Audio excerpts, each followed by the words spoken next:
1, 2, 3, 4. Screen time, screen time, screen time, screen time. It's my screen time too. Screen time, screen time. Hello, and welcome to It's My Screen Time Too, the podcast where we review the programming the other critics ignore, stuff made for kids. Find out what to watch for family movie night, what to avoid altogether, and what you'll want to watch alone voluntarily. I'm Katie. And I'm Deborah. And I have 2 kids, ages 9 and 6. And my 3 kids are 14, 11, and 11. Welcome to a Screen Time in the News episode for the week of August 14th, 2024. We read a Business Insider article titled, Tech Billionaire Peter Thiel Says He Only Allows His Kids 1.5 Hours of Screen Time a Week. The article was written by Kenneth Niemeyer, published June 30th, 2024. And I also shoehorned in another article titled Gorillas at San Diego Zoo Are Getting Too Much Screen Time by Andrew Keats, published in Axios on July 24th, 2024. Can I just insert a question here? Yes. Has it always been that, like, headlines are just sentences? Because those are not headlines to me. No, they're clickbait. They are full sentences. Do better, people. Okay, go on.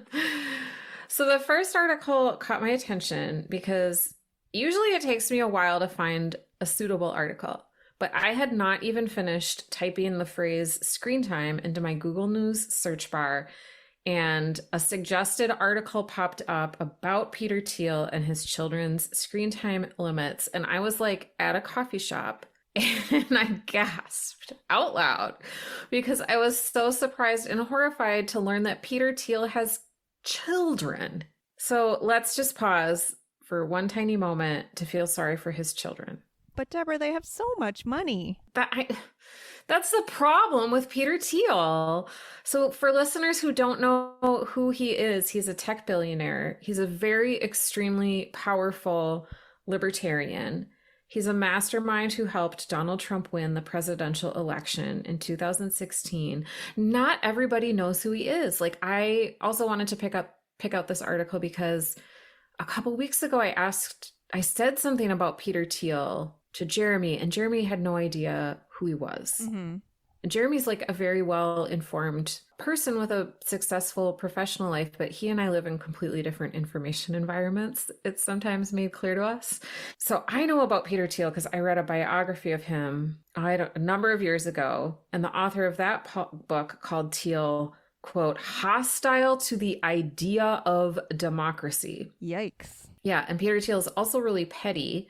He is the guy who's behind the lawsuit that destroyed Gawker Media, if you remember that whole thing, all because Gawker outed him as gay back in 2007 when Thiel wasn't really publicly out. Admittedly, not cool, Gawker, but like not a reason to destroy a media empire. Right. Yeah, not cool, but yeah, there would have been other ways that other people would have dealt with that in a more healthy and less destructive way. Okay, so this article is just a tiny brief recap of a conversation that Thiel had with the tech journalist Andrew Ross Sorkin at the Aspen Ideas Festival. You can hear my eyes rolling back in my head about the Aspen Ideas Festival. So Thiel doesn't allow his 3-year-old and his 5-year-old to have more than 1.5 hours of screen time a week, which that's not a story, but I find it really rich that the Silicon Valley hotshots get to practice screen time piety when they are the ones who are responsible for all of the unavoidable screens in our lives, like screens at gas pumps, screens in schools, smartboards, Chromebooks. We did a whole episode about my disdain for teching up classrooms, and I am going to get all Andy Rooney here. I'm mad at Peter Thiel and people like Peter Thiel for making me have Venmo on my phone. And you can go into a business and they won't even take cash money, but they'll take like fake electronic currency on an app on your pocket computer, which I can be annoyed with, but it's actually like really discriminating for people of certain socioeconomic level who like don't have access to a regular bank for a lot of different reasons in their lives. Well, Deborah, you won't have to worry about this for very long, because just to give you a call back to our previous Screen Time in the News episode, once we all re-embrace dumb phones, they're going to have to start taking cash again. Yeah. Ooh, good point. I did not even connect this choice with the dumb phone article. I can literally see the stress melting off your shoulders. I feel like I've done my good deed for the day. So what did you think about this article and tech billionaires' screen time limits? I mean, I agree with you in that I think it's ridiculous to be looking to these people for as if their screen time policies are something for us to emulate or anything approaching what could be considered normal. Mm-hmm. Because again, as you pointed out, they have just like barrels of staff to occupy their kids in ways they deem as more healthy, that do not involve screens, in a way that modern parents just don't have. They don't have the time or the resources to be entertaining their children in other ways as they're accomplishing the tasks they need to accomplish in their everyday lives. So it made me very frustrated. Yeah, I mean, Peter Thiel isn't making dinner while watching his kids. He's doing neither because one, he's intermittent fasting. He's not eating dinner at all. And there's like a nanny watching his children, and then there's a cook fixing dinner for them. And it's probably part of his like nanny's contract that she's not allowed to have screens anywhere near the child. And that is her job to figure out how to do. And I'm sorry for her. That's probably difficult. Yeah. Okay. So I also picked, I don't know if it's good to have this article. It made sense in my head when I was organizing my thoughts over this conversation about how screen time is becoming a problem for the gorillas at the San Diego Zoo, where there's a new trend for visitors to take a video of the gorillas and then show that video of the gorillas to the gorillas using their phones through the glass enclosure. Zookeepers say that guests should watch the gorillas behave like gorillas and not attempt to connect with them through human technology. And I just think that this article was illustrative of why Peter Thiel and the other evil technology overlords know that little kids and gorillas should have limited access to screens. They're not good for us, but they've made them so ubiquitous. It's like messing everybody up, and now even zoo animals.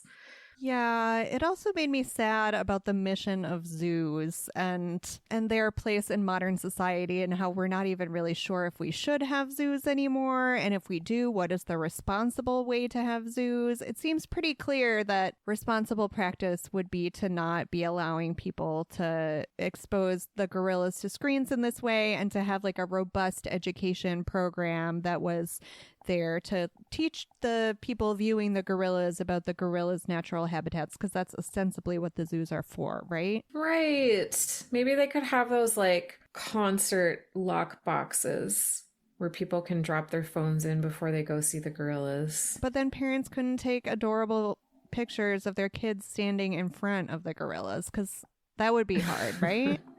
Like we'd all have to go back to like disposable cameras. Right. Tricky. Where are we with our own screen time limits? This used to be a regular feature in the podcast, but it started to feel a little redundant, and then we started doing the whole screen time in the news segment. But now we're in the thick of back to school transition time. Our kids are a little bit older, so let's discuss what's working in each of our households for screen time. Deborah, what's the screen time sitch where you're at?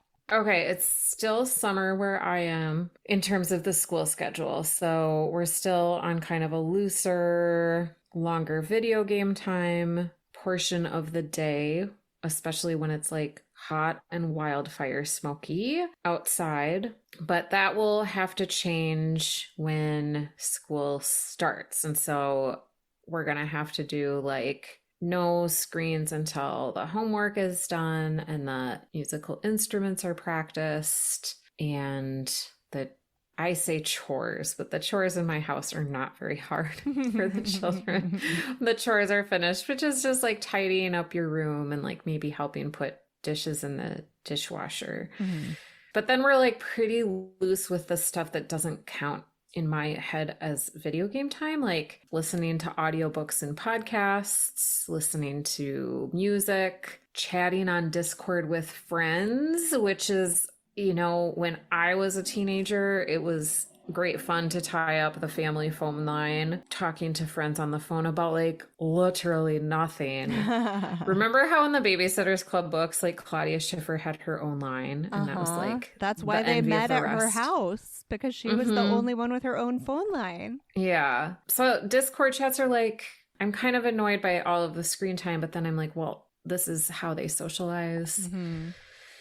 And then typing exercises. I've been encouraging my kids to learn QWERTY typing. And so that does not count as video game time. Of course not. Of course not. And Deborah, I'm really interested in your framing, how you jump right off the bat to talking about what counts as video game time. And you don't mention passively watching TV or movies. And that's something I wanted to mention in this whole conversation about the tech gurus limiting their kids to an hour and a half of screen time a week. That definition of screen time is getting more and more difficult to even define. Right. I know that I said the definition was difficult to define. Excuse me for repeating that, but I think you know what I mean. Increasingly, too, as my kids get older, I think of screen time almost exclusively in the context of video games and YouTube and tablet time. And I'm definitely not thinking of, oh, the time we sit down to watch this episode of Phineas and Ferb is counting against their screen time tally. Right. I think so. Two of my kids just prefer video games over everything else. They'll never watch a show or a movie on their own unless it is like part of a family movie night. So that's why we just call it video game time. And the other child will watch stuff, but while they're doing something else, which I think is like classic ADHD behavior. Right. I would, if they wanted to watch like a movie or show, that would still fall under video game time. Okay. Okay. In terms of our screen time back to school policy, we are, now that my kids are getting older, tying screen time very much more closely to getting the things done that you need to get done in the day or in the week.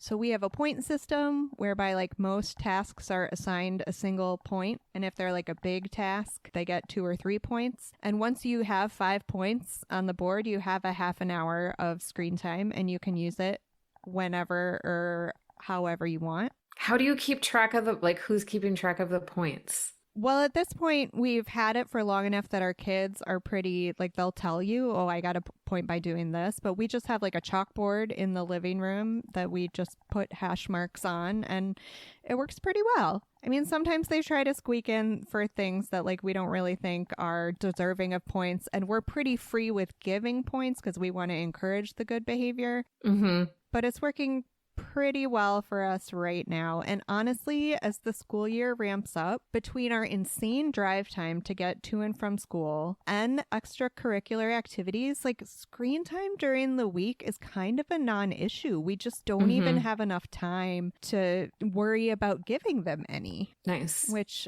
is a little sad. Like, I would love for them to have more free time in their lives, but this is the phase we are in. I want to see a picture of your point system. Oh, yeah. And also, I hate to tell you this, but when you said points, I immediately thought of Weight Watchers.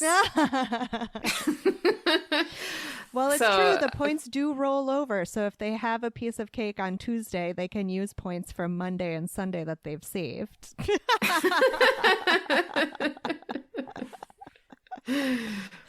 Oh, well, I hope I'm not encouraging that kind of restriction mindset in my children. It just became the easiest way for us to reward them in a concrete way for the little things that we felt like they needed to start integrating into their days. So, yeah, well, it sounds like you're using, this isn't really a diet culture corollary. It's more like you're using screen time as the currency, or like the points are the currency and screen time is what they buy with it. Exactly.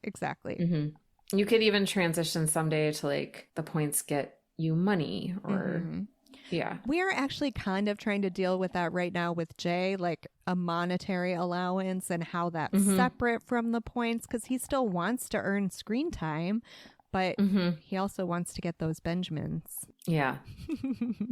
How about the gorillas? Are you feeling like this is a funny phenomenon, or is it a harbinger of the end times? Oh, harbinger of end times for sure. Yeah, it's just gross. The answer isn't less screen time for gorillas, it's fewer zoos, and zoos with larger, more realistic habitats that can engage the animals there. And maybe those people who are doing it sounded like I eventually got the Wall Street Journal article that the Axios article is like based on. And it sounds like it's like a certain group of people. And maybe they need to be kicked out of the zoo for a while and lose their zoo privileges. Yeah, show these people some discipline. They're just being cruel to the animals in the same way that like the people who throw popcorn into the enclosure are asked to leave, you know? Time for some tough love. Have you ever tried to get one of your pets to watch a video? Yes. Has it worked? Is Coco addicted to like dog videos on YouTube? We have tried to get Coco to pay attention to the television, but I think there's like Libby's explained that like a dog can't see what's on TV because their vision is different. Okay.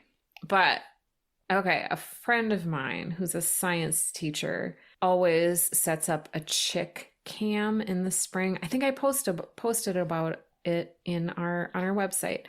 And so we were watching the chick cam in the mornings before school during breakfast time, and the noise would always make Coco like run around the house looking for what was making the noise of the chicks. And we laughed. But now I'm like, ooh, maybe that wasn't funny. Maybe we were teasing Coco. Well, and dogs, too, have a history of responding to hearing other dogs bark in television shows, right? It ultimately seems harmless. It's not like you're addicting Coco to videos of herself doing things like these horrible people at the zoo. I think you're fine. Okay. Have you ever tried to make any of your pets watch a video? I have not. It speaks to like how old our dog truly was. Like YouTube wasn't even really on our horizons when we first got her, and then like life was just life, so we weren't thinking about sharing our video habits with her. Yeah.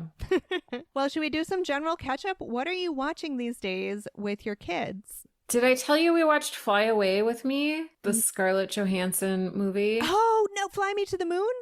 Fly Me to the Moon. Was it good? Because I have not seen it. Because obviously it was such a nothing burger in the theaters because of Twisters. Right. So it wasn't available, but I find both Scarlett Johansson and Channing Tatum to be very charming. So I would love to see them in a rom-com. It was really, really good for multi-generations. Like we went with my parents and the kids. Everybody enjoyed it. So it was fun. Oh, totally.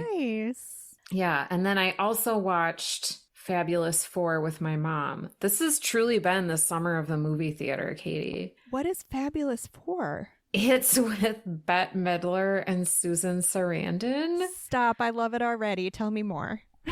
Well, it's like trying hard to be a Nancy Meyers movie, but it's not a Nancy Meyers movie. But it was enjoyable. We had a good time. And that was just for the older generations to watch together, not the kids? Yes. Okay. There's not much in there for my kids to enjoy. But I think it is like a PG-13. Okay, so I know I am YouTube illiterate and I do not go there. It is not my default. But my kids recently introduced me to a YouTube channel that I love. And I've been watching with them and I love watching with them. And I'm probably totally late to this party, but have you watched any Lego stop motion cooking videos? No. Oh my gosh, this brilliant, wonderful gem of a genius makes cooking videos, but the food is all Legos, but it's made to look like real food. Sometimes, in fact, he'll like bring out a real onion and he'll have his real knife and he'll go to chop it, and like as he chops it, the pieces that he chops off become Legos. Wow. I don't know if I'm explaining this. Like, it is truly wonderful to watch. And then he like puts the Legos in the pot and he turns on the flame and the flame is made of Legos. And then like the sizzling oil is made of Legos. And he has all the elements. Like he dredges his pork chop in egg and then flour. And then he wipes off the flour and then he puts it in the pan. It is just so intricate. And you know how I feel about stop motion animation. Yeah. I'm so in the bag for this. That sounds incredible. Is it narrated or is it like music? No, it's just the sound effects of like the chopping and the sizzling and the chewing. Wow. So it's like really, really time intensive production. Yeah, it looks amazing. That's cool. I'll try and post you a couple videos in the show notes. Okay. We talked a little bit about your grown-up watch list with going to see Fabulous 4 with your mom. Is there anything else that you are watching on your own or with Jeremy or with your friends? It's pretty Olympic dominated right now. Yeah, so and I nothing guess really listeners, to report. by the time you hear this, the Olympics will be over, but it definitely has been all about the Olympics. We did finally go see Deadpool and Wolverine. Oh, what did you think? It's just, I'm not the target demo in that Okay. I'm not a boy.